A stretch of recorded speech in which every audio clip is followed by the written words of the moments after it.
네, 전기 측정에 대해서 볼게요. 네, 전기 측정에 대해서 보겠습니다. 일단 전기 하면 가장 중요한 것이 우리가 이게 제품이 DC냐 AC냐 전원을 봐야겠죠. 우리는 어디에 가장 많이 쓰입니까? 당연히 뭐 실생활은 AC지만 우리는 제어하는 파트는 DC 24V 안에서 우리가 구성되어 있습니다. 그때 우리가 DC 할 때 가장 중요한 법칙 뭐라 했어요? 오메 법칙이라 했죠. V는 IR. 이것만 아시면 돼요. 오메 법칙. 이 부분은 오메 법칙이에요. 전압을 어떻게 측정할 거냐, 전류를 어떻게 측정할 거냐, 저항을 어떻게 측정할 거냐 라는 거예요. 첫 번째, 이 전류에 대해서 보는 거예요. 내려가 봅시다. 분류기에 대해서. 이거예요. 전류는 이 회로가 이렇게 있을 때, 이렇게 회로가 있을 때, 이 전류를 어떻게 쓰는 건가? 어떻게 보면 회로를 끄는 상태에서, 여기서 끄는 상태에서 우리 전류기를 설치합니다. 근데 지금은 끊을 수가 없으니 뭐예요? 후쿠메타. 우리 자기장을 이용해서 우리가 이제 전선을 관통시켜서, 우리가 앙페르의 오른나사 법칙에 의해서 우리가 측정을 하지요. 그런 원리를 통해서. 그렇습니다. 이때 뭐예요? 근데 이게 전류가 정말 많이 써요. 정말 많이 써요. 근데 이게 용량이 있죠. 근데 계속 우리가 재개발하면서 또는 우리가 설비들이 뭐라 그럴까요? 냉장고만 썼다가 요즘 김치냉장고, 이제 김치냉장고만 썼다가 이제 우리가 와인 냉장고, 막 그런 거 있지 않습니까? 계속 부하가 느는 거예요. 전기를 쓰는 제품들이 늘다 보니까 전류가 점점 커지죠. 그러니까 기존에 있었던 측정할 수 있었던 장비가 이제 부족한 거죠. 그러니까 뭐예요? 측정 범위를 넓히기 위해서 분류기는 뭐예요? 이거라고요. 병렬로. 여기다가 뭐예요? 병렬로 이게 달아준다고요. 분류기를 달아준다고요. 분류기는 저항이에요. 뭐예요? 병렬로 달아준다는 게 포인트예요. 보신다면 한 예로 이렇게 있는 거죠. 한 예로 위 전류계에 흐를 수 있는 최대 전류는 1mA로 1mA 이상은 측정할 수가 없다. 아래처럼 전류계의 병렬로 분류기를 달아주어 측정 범위를 넓혀준다는 거예요. 넓혀준다. 네. 이렇게 여기다가 저항을 달아준다는 거죠. 이때 이 기기, 전류계의 내부 저항은 이거고, 그리고 최대 맥시멈은 이거라. 그래가지고 우리가 뭐예요? 이 전류에 대해서 우리가 볼 수 있는 거죠. 뭐예요? I0. 여기서 I0는 이렇게 전류가 이렇게 있죠. 회로가 이거예요. 전류계에 흐르는 전류를 보자는 거예요. 이게 본다면 이게 전류계예요. 전류계. 그 다음에 뭐예요? 여기 분류기예요. 여기에 흐르는 전류가 뭐라고요? 전류계에 흐르는 전류 이게 I0라고요. 그 다음에 여기 흐르는 전류를 IS라고요. 여기 내부 저항이 뭐라고요? 내부 저항이 R0라고요. 그 다음에 여기에 있는 분류기가 뭐라고요? RS라고요. 일단 중요한 건 이 전류를 보자고요. I0는 어떻게 된다고요?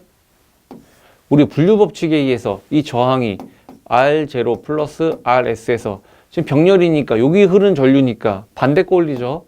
RS에다가 뭐예요? 전체. 네? 전체. 여기에 흐르는 전체 전류. 네? 전체 전류가 I 아닙니까? 이렇게 구하는 거예요. 시작점은 여기입니다. 시작점은. 그래서 이 식을 가지고 정리를 한 거예요. 이 식을 가지고. 그래서 이 I를 넘겨줍니다. 그래서 이렇게 나온 거죠. 그 다음에 이게 뭐예요? 배수가 되면 뒤집습니다. 네, 몇 배냐? 네, 몇 배냐는 거예요. 몇 배냐? 네. 당연히 전체 전류가 크겠죠? 그러니까 아무튼 여기 얼만큼의 전류가 몇 배수냐? 그래가지고 수식을 뒤집어서 정리를 합니다. 그래서 이렇게 나옵니다. 네. 그래서 이 배율의 마이너스는 이렇게 돼요. 여기가 이렇게 볼 수 있죠. 네, 배수 몇 배수에서 1을 뺀다음에요. RS 분의 R0로 구할 수 있습니다. 분류 저항 분의 분류계 내부 저항으로 볼 수 있죠.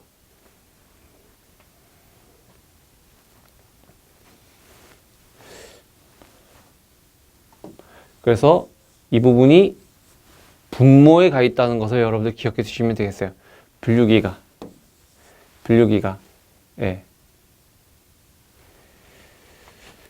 그 다음에 미리 얘기할게요. 분류기 같은 경우는 분모에 있는데 여기는 뭐예요? 반대로 되어 있어요. 배율기 같은 경우 미리 얘기 n-1은 저항이 R분의 R인데 뭐예요? 배율기는 여기에 있어요. 배율기 같은 경우는 분자에 있다. 미리 말씀드린 즉 분모냐 분자냐. 아무튼 분류기는 n-1은 즉 R분의 R인데 이때 분류기의 저항은 분모에 있다. 이제 배율기 가볼게요. 배율기 뭐예요? 결국 측정 범위를 넓히는 거예요. 측정 범위를 넓히는 거예요.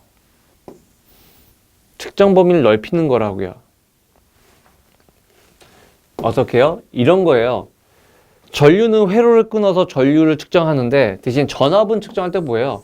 이렇게 우리가 전압을 측정할 때는 회로의 양단에서 우리가 전압계를 설치하지요. 근데 우리가 전압을 우리는 실생활이 다 AC, DC 균일하게 DC 24V냐, AC 220V냐 다 균일한데, 근데 이 전압이 산업 현장을 가게 되면 우리가 또 AC 220V 또 220V를 직렬로 해서 또 AC 440V를 사용하는 플랜트도 있습니다. 네, 그러다 보니까 우리가 전압이 커지느냐에 따라서 우리가 이제 이 기존에 있었던 전압을 우리가 활용하기 위해서 우리가 여기다가 지금 직렬로 우리가 이 측정 범위를 넓힌다는 거예요. 이 저항, 이게 뭐라고요? 배율기라고요. 배율기. 측정 범위를 넓히는 거. 이때 이 저항 어떻게 설치하냐? 의문입니다. 그래서 계산해서 풀어보자. 이거로 할 수 있죠. 일단 이거예요. 부하가 이렇게 있는데 이 부하가 이게 해외에서 쓰고 있는 좋은 장비를 가지고 와봤더니 이게 AC 440V다.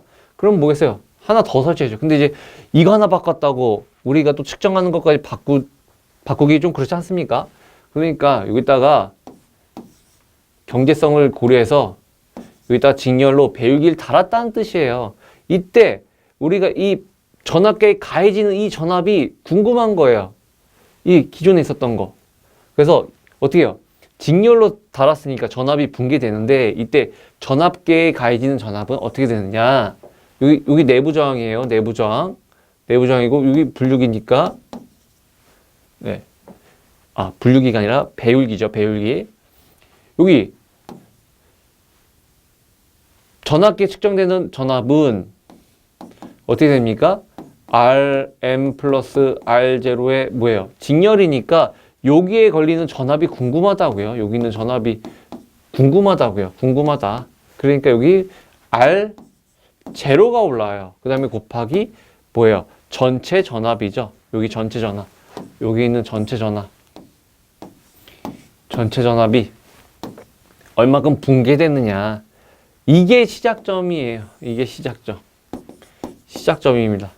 이거를 가지고 푸는 거죠. 네. 그래서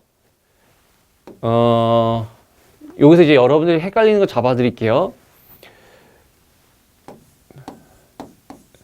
전류계는 뭐예요? 전류를 측정하는 거예요. 회로에 뭐예요?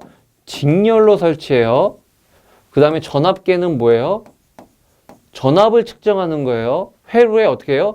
병렬로 설치해요. 근데 이 전류계를 측정 범위를 넓히기 위해서 뭘요? 분류기를 직렬로 설치해요. 전압계의 측정 범위를 넓히기 위해서 뭐라고요? 배율기라는 저항기를 어떻게 해요? 병렬로 설치한다는 거예요. 이게 포인트예요. 이거예요. 그래서 수식에서 만약에 문제를 풀다가 분류기가 나왔다.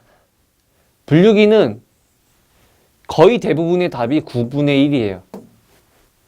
그 다음 배율기는 문제가 나왔다. 대부분의 답이 보기에서 9배입니다. 9배. 즉 분류기 배수가 작아지는 게, 그 다음 배율기는 큰 것을 네. 회로를 직렬 병렬로 해석하면은 이게 왜 이렇게 되는지 금방 이해하실 수 있으리라 봅니다. 저항 측정은 뭐예요? 말 그대로 ohm의 법칙이에요. 전압과 전류를 측정했으면 거기에 대해서 뭐예요? ohm의 법칙을 써서 그냥 우리가 측정한다는 겁니다. 측정한다는 거. 뭐야? 전압을 측정했으면 분자로 두고 전류 측정했으면 분모에가 더 가지고 계산한다는 거죠. 이상 전기 측정이었습니다. 감사합니다.